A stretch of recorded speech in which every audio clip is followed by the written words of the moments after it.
You've tuned in to the Beyond Hope podcast, your access to success strategies and more to help you survive and thrive through your loved one's addiction challenges while you move onward and upward with your life.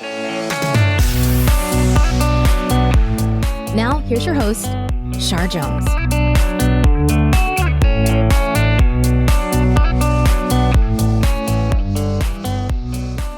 Yeah. So first of all, I just want to thank you for taking the time to do this with me.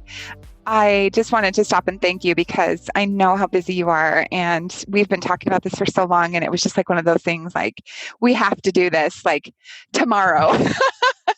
So I appreciate just the flexibility to make this happen. So thank you for that. Yeah, I was feeling the same way. And I didn't even know what the topic was, but we just haven't talked for a while. And I thought, we need to just reconnect and see what topic needs to emerge for both of our listener audiences. Yeah, I agree with you. And I really just want to dive in, but I also want to make sure that people realize who they are in the great company of. Because Stacy, I look at you just like a self-care guru. You're a certified dietitian, but all of your credentials are amazing. But underneath that, you are such an amazing person and such an amazing human being. And I think you are hilarious, compassionate, fun, but you've had such incredible experiences. But you are just this beautiful light. And I just want to honor that. I'll give you an opportunity to talk about the details about what you do, but I'm just honored to have you here today. And so why don't you just take a second actually just to talk about what it is that you do? Well, first of all, thank you. You're going to make me bawl my eyes out. I just love you. I really, really love chatting with you because I feel like we are kind of sitting in our living room, but I feel like we're just having our cup of coffee and having a chat about bigger things in life. And that's what brings me joy, is not the surface level stuff or the complaining or the talking about other people. It's the deep stuff that leads us to what we can do to make a contribution and to support ourselves first so that we can support others. And I think that's what we're here for, is to support one another. But we have to understand the basics and setting that foundation for being able to be in service. And so that's why I am drawn so much to self-care. Well, actually, I would say I was pulled into self-care. It sort of magnetized me at a time when I really needed it. And I just love sharing that message. So thank you so much for having me here today so we can chat for a little bit. Absolutely. It's funny because when this first happened, it was obvious to me that we were, it was like this massive kind of pause, kind of stripping back the layers. But over the last few weeks, I'm losing my mind right now. And the funny thing, this energy right now is so wonky. And as I mentioned, I don't even have a bra on. I don't care. I just feel so confused about how I feel about everything. And the topic of self-care is so neglected right now. I wanted to touch on that, but also on how do we kind of honor where we're at right now, and then how do we start to think about emerging from this? Very, very well put. And I think that probably everyone who listens to this is going to identify with feeling all of those things. I know some days I wake up super creative and I feel like I'm inspired. I love to write, so I'll write a whole bunch of things. And then some days I wake up and I realize it's 2:00 and I'm still sitting on the couch with no pants. I don't know there's no rhyme or reason. It's totally wonky. The days are fluid and they just kind of flow. And yes, we have things we have to get done for meeting our basic needs. We have to eat. We have to sleep, even though those schedules are so off kilter. But you know what? The laundry can wait. I think we get so caught up in our shoulds and we have to do this and everyone else is doing this, so we have to do it too. And we need a little bit of grace, I think, for ourselves and for one another. And just understanding that, whoa, today might be a no pants day. I don't know what it's like for you today. How are you feeling? If your energy is high or low. And then that's where self-care comes into play, which I think you're talking about. Like, as we reemerge, what are the things we need in our self-care suitcase that we need to bring along with us? So I totally relate to what you're saying. There are days where we literally don't know what day of the week it is. And we're just doing the best we can, Shar. I really believe that the majority of people are simply doing the very best they can. It's so true. And before, it's always been kind of a struggle. Like, I'll get to a point where I'm like, okay, I need alone time like today. How do we ask for what we need? First of all, like, how do we even figure that out? Like, what do I need right now? And then how do we ask for it? Yeah, I mean, that's a big question. And it's something that I've worked on for years. In fact, it's part of the tool that I've developed called Rate Your 8, which is part of the 8 dimensions of self-care framework. And it's actually part of the lifestyle design planner that I published.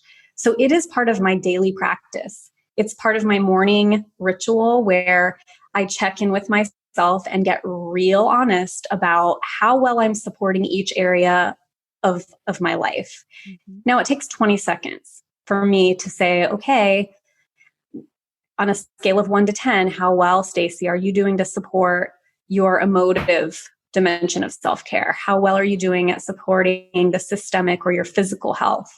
And I can tell you pretty quickly, yeah, I've been not making decisions that are best for me. They might have been best at the time. Like, I've been baking some really delicious stuff, but it's not aligned with my long-term goals. So I'm cool with having some key lime pie and some yummy things because I think comfort foods do play a role, but it does not align with my long-term health goals. So that exercise helps me ask myself, what do you need right now?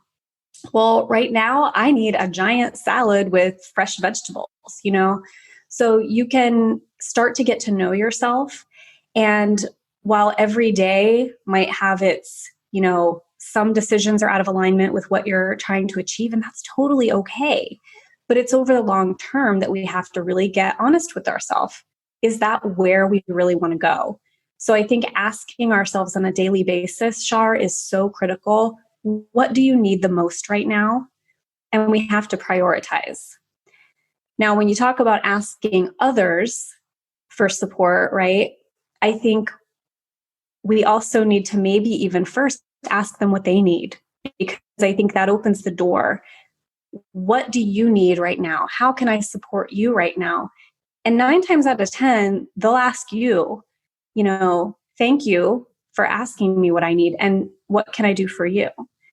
So, I mean, if you're in the middle of a meltdown, obviously, you may have to just say, okay, can you please help me out with this? But I think that's part of the grace that we're talking about today, is showing up for ourselves and for the people in our small circle at home that we're now seeing every day. And that creates some tension sometimes, right?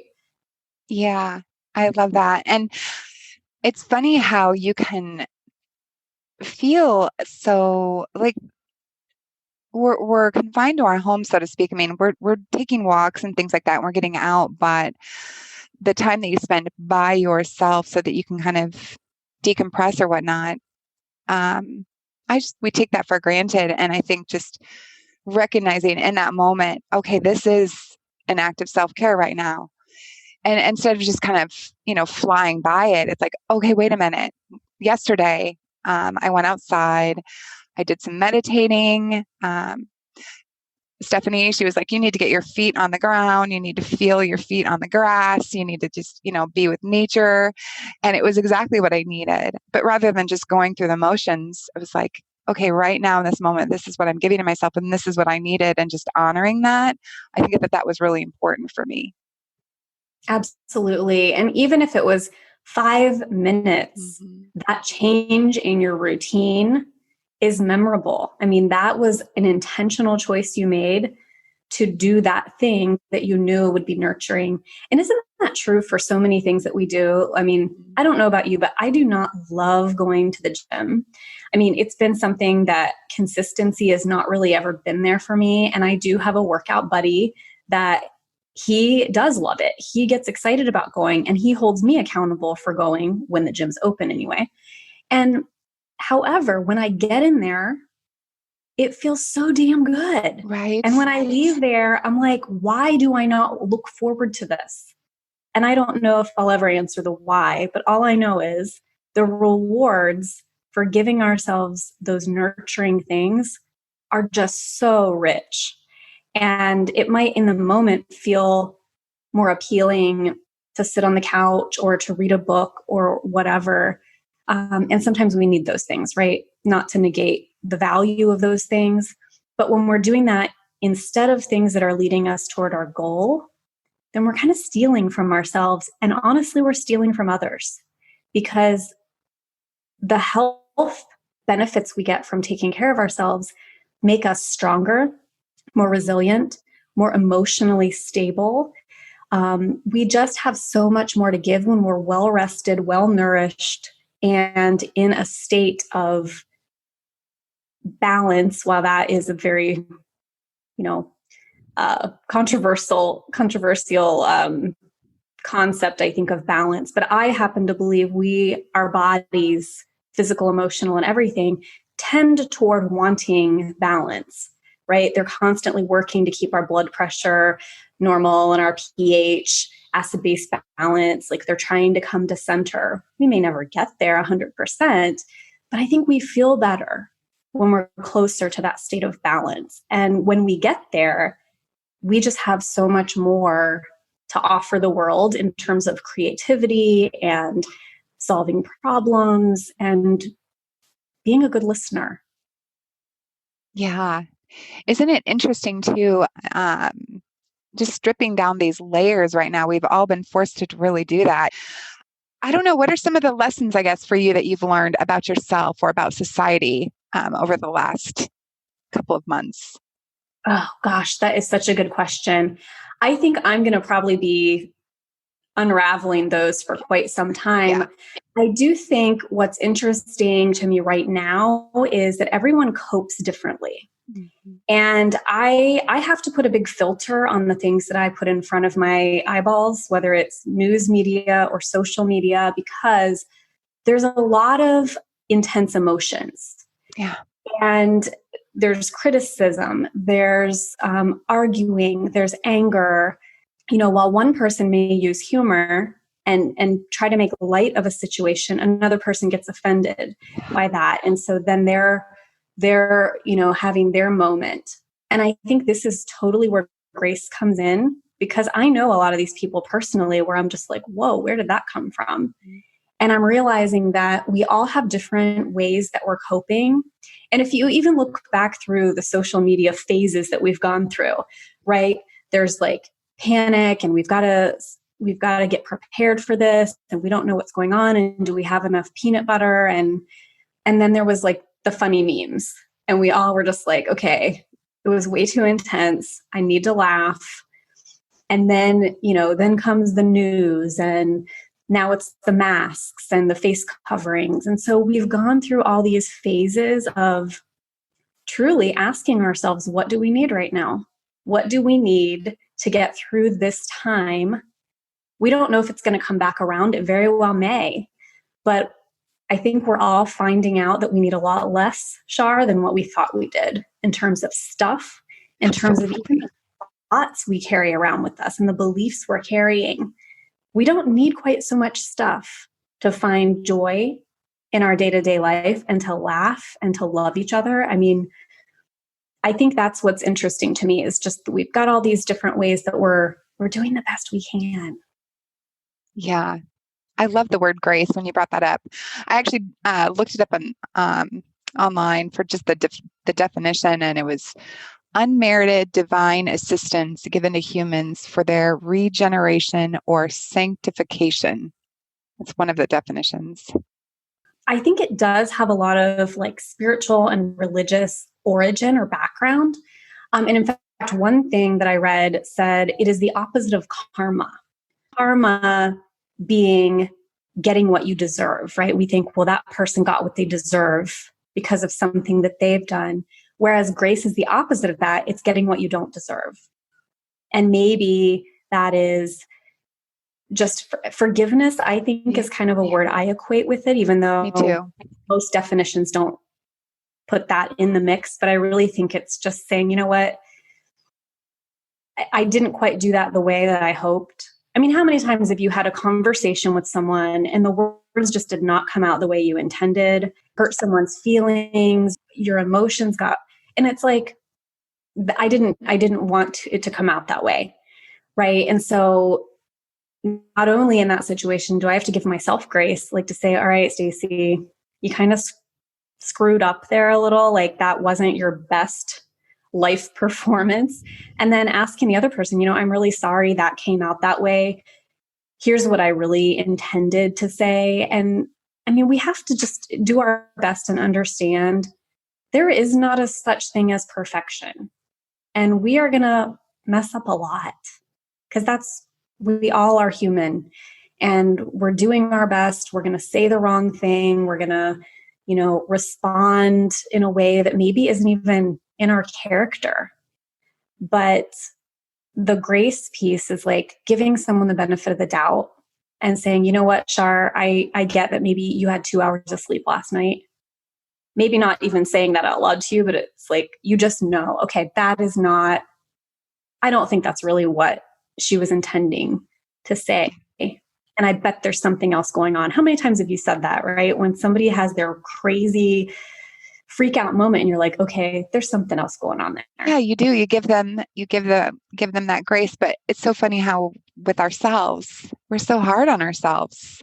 Yesterday I was chatting with a friend of mine that I work with, and I'm having these moments where I'm like, who am I? Like, what am I doing with my life? These kind of moments where, this feeling of just kind of, it's, I don't want to say that it's like I'm floundering, but I'm being forced to sit still in those moments and just like try to figure out what is going on. And I find myself saying, I just need peace. I keep saying that, like, I just need peace in my life.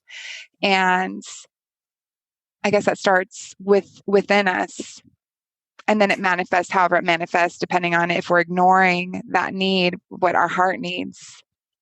Yeah, I definitely think that a lot of people are coming down from the buzz of busyness. And let me tell you, when I left my corporate job several years ago, I was used to having 2 phones all dinging in my ear all day long on back-to-back phone calls. And when I left, it took me 6 months, every bit of 6 months, before I felt comfortable being by myself in quiet. And as an introvert, that was really weird to experience, but it was unsettling to be like, okay, I know I'm supposed to be doing a bunch of stuff right now, but I don't know what that is. And that space that we have in quiet, because we're so used to giving and being busy and producing and doing all these things, that when it comes time to receive, we don't know how. Yeah. I actually think that's why people struggle with self-care so much, because we have not learned the art of receiving. We can't even receive compliments, a lot of us. That's so true. That's so true. And you see people, I sense that people are depressed and feeling really down. And as you were mentioning, just not being able to accept the love that we're trying to give. And we just need to calm down and trust that everything is going to be okay. We are going to be all right. And I don't want to make light of what's going on. Obviously, there is a lot of heartache happening right now. And my heart goes out to those families. I mean, I can't imagine. A friend of mine that I work with, she just lost her grandfather. And he had been suffering with dementia for quite some time. But his wife, not being able to be there for him in those final days, that's the reality of the situation for some folks. And I don't want to take away from that. I also feel like there's, on the flip side, we've got it's just nuts. Feels crazy. I feel like we're in crazy town right now. Yeah, there's a whole lot of opinions and there's a whole lot of beliefs and there's, we're going to continue, I think, to see a lot of this uneasiness in every demographic, in every financial circumstance. We're going to start to see and continue seeing this unsettling, I guess, feelings and behaviors. But here's what I think about us re-emerging, as you said, from this. Thank you. What comes next? I always, when I journal, and it's very therapeutic for me, I often start with the prompt, what do I want to come of this? And it starts me thinking down the path of what I have in my control, because I sure as heck can't control what anybody else does or thinks or believes, and it's futile to try. But I sure can control what I do, the choices I make. And I think we're going to have to get really creative, Shar, with how we move forward from this, from financially making ends meet. I think there's going to be families moving in together again to kind of get through this time where you'll have multi-generational families helping support each other. I think we're going to need a lot less as consumers and realize that we don't need the giant homes and 3 cars and all the stuff that we order from Amazon, like click, click, click, click, click. So I think we're going to have to get really creative. And part of what I love about self-care, and I just launched a new course called Simplify, and it really does take us through all of these areas of our life and say, what do I need to start doing or stop doing to make this easier? And I think when we start to peel away all the layers of busyness or stuff, we see that the foundation is really the heart of where we find joy. So we're going to have to be creative with coming up with ways of being and living that still meet our basic requirements. Does that make sense? Yes, absolutely.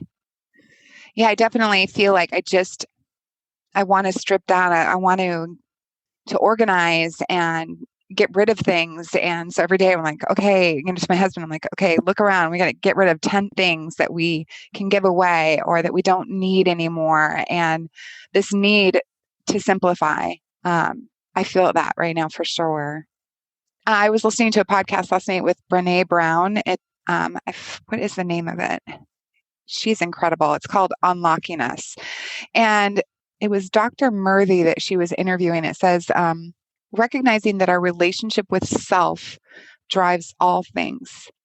So paying attention to how we feel good or we don't feel good after interacting with someone. I thought that was interesting to think about that because we are so giving and we'll give our time to everyone that needs us. And stepping back and going, wait a minute, how did I feel in that interaction with that person? If we don't feel good after an interaction, maybe we need to step back and spend some time with self and figure out kind of what's going on with us before we go back out there and try again. So I don't know if you had thoughts about that. I do. And the work of self-care has a big connection to boundaries, right? As you know, setting boundaries on how we use our time and energy and also the people that we allow into our inner circle. Now, I believe that everybody has a place somewhere in our life, but we get to decide how long we spend, the circumstances we spend with them, and all of those variables. But I also think that sometimes people show us things, they mirror things to us that is our work.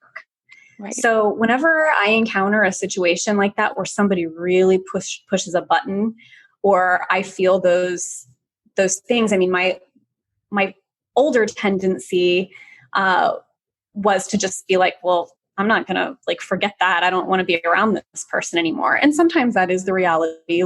I still will limit the time I spend with certain people who are really negative or critical. Mm-hmm. But now I'm like, okay, why this tense feeling that comes up? Why did this person make me feel that way? And often it's because we do similar things that we don't like. So I think everyone that comes into our life is our teacher, mm-hmm. and they point us to our work. But I totally get what you're saying. And I think that's where the boundaries come in deciding, because I think, and Gabby Bernstein was one that I read. I think it was The Universe Has Your Back. But she talks about some people being addicted to low vibe energy of, just being critical and negative. It can be an addiction, a form of addiction. So we have to protect our bubble, because again, if we are really highly empath type of personality and we absorb the energy of other people, we're paralyzing our ability to take care of ourselves and others too, right? So it's like, I think of some people we have to take in smaller doses than others. I love the way that you put that. That is so true. I definitely am a feeler, as you know.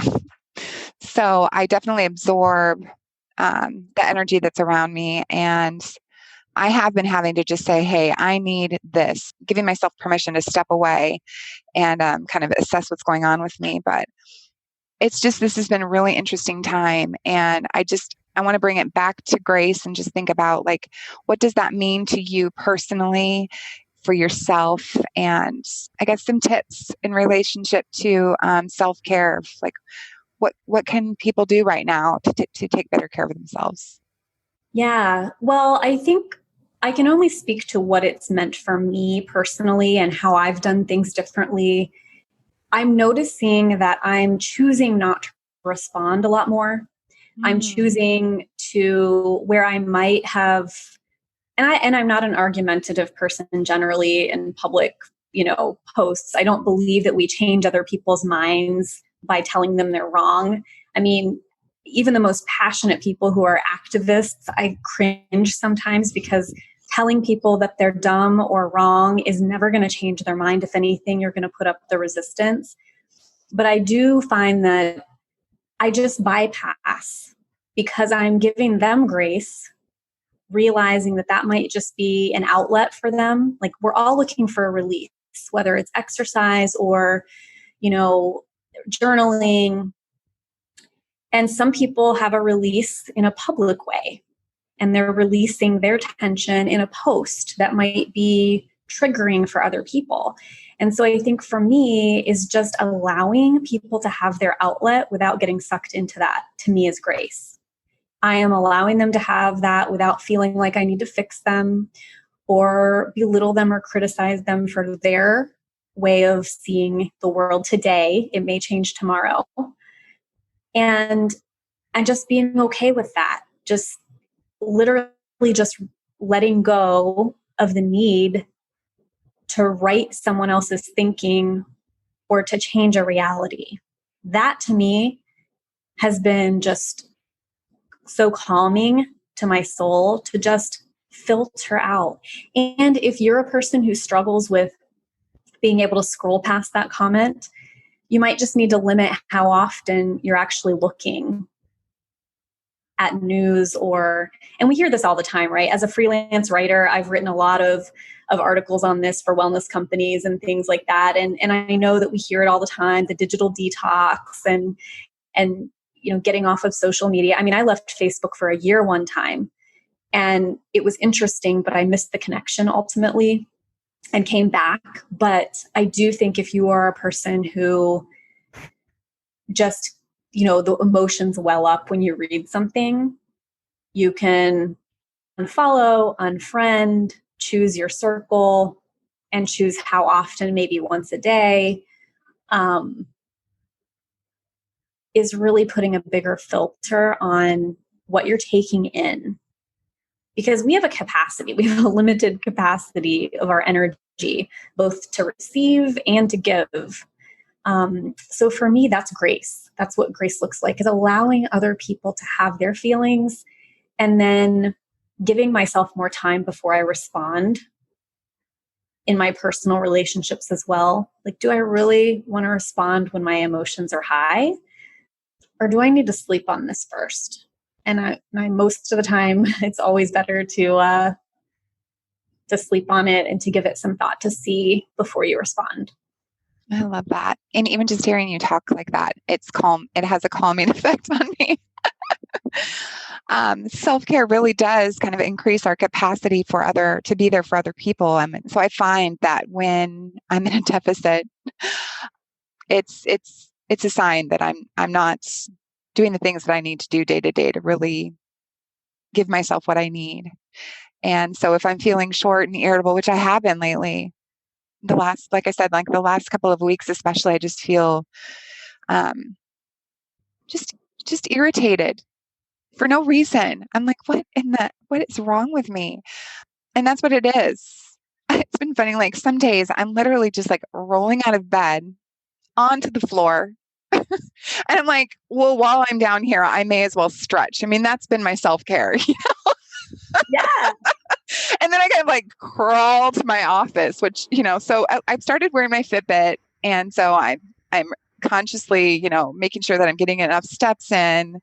But yeah, when all those kind of signs are happening for me where I'm just irritable, it's not my nature. Then I'm like, okay, something's going on here. And usually it's because I'm maxed out and I'm not giving myself the self-care I need. So my capacity is much less for the people that I care about. And just people in general, going out and about, like, I find myself just, so like closed. And I'm like, gosh, every opportunity that I have when I see someone that I can actually interact with them, it's my neighbor or someone, our interactions are so limited. So when I do have the opportunity to connect with someone, I really want to be present for them. And so I'm working on it. But also I don't want to make it sound harder than it is. It's really just paying attention. It doesn't have to be work. It's just paying attention to what I need and giving myself more of that. And so that's kind of where I'm at right now. And in calling attention, you made me think that, when we do experience things that are out of character for us, or those intense emotions that bubble up that we're not used to feeling that are uncomfortable, it's not that that's wrong or bad, or we tend to put judgment on it if we're not Pollyanna and happy all the time. We tend to judge ourselves like something's wrong. But if we can change how we're looking at that and just say, okay, what do I need right now as the question instead of the judgment? And I mean, we're kind of like tea kettles, honestly. I mean, we need to like let off the steam sometimes. And there are many, many, many ways we can do that. But recognizing it first is essential, because if you don't recognize that you're nearing your, blow point, that lack of a better descriptor, then you do explode on other people. But if you know the warning signs early enough, then you can take that walk and put your feet in the grass, or, call the friend that does allow you space to vent or journal or go for a run. I mean, okay, I'm at my max point. And like you're telling your family, I need to go sit in the car for a minute or wherever you get away to do your thing, to cry. I mean, crying is a release. That's what I literally had to do that. I had to Yes. I felt better It's afterwards, so but in that moment, I'm like, what is happening?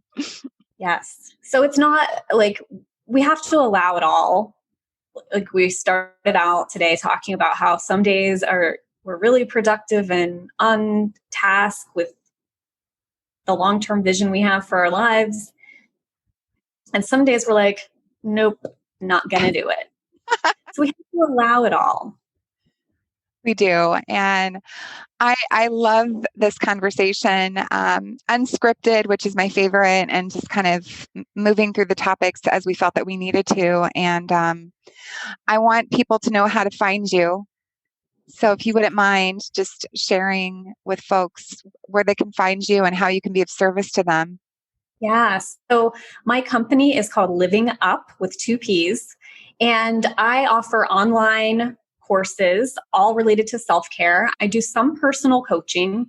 And then I also have a private membership group where especially introverts like myself like to hang out and, just kind of compare notes and get the accountability to be practicing self-care. So livingup.com is where you can find me. And I would love to connect with you. I do offer some I call them whiteboard sessions, where if you have something that you're trying to go deal with or come up with some creative solutions for, we literally can sit down with a whiteboard and I can help brainstorm some ways to work through that particular snag, because Lord knows I've had my fair share of snags to work through. I love that. I think we all do. And thank you so much for being here. And I want to stay connected. So let's do a follow-up and maybe dive a little bit deeper into some of these things, because we had talked a little bit about maybe just picking one of those 8 dimensions and kind of stripping them down a little bit more. So I would love to do that. Yeah, if you're interested. Absolutely. I'm game for all of it. You know that. I know. Well, I'm sending you so much love. Thank you for being here. I may or may not go put a bra on, some pants on, and start. Unnecessary. Okay.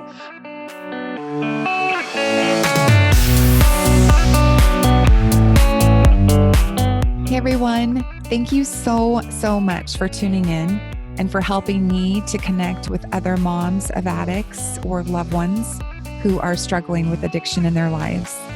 If you have questions for me, comments, suggestions on future show content, or perhaps there's a specific topic that you would like to hear from an expert in the field, I would love to hear from you. I am also interested in sharing your voice. So if you have messages of hope or personal stories that you think would resonate with our listeners, please send me an email. You can type me out a message, or you can include an attachment to an audio clip with your voice. You can send that to shar@beyondhoperadio.com. And with that, thank you again, and I'll talk to you soon. Bye for now.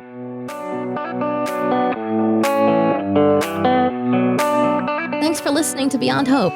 For show notes and more, head on over to beyondhoperadio.com.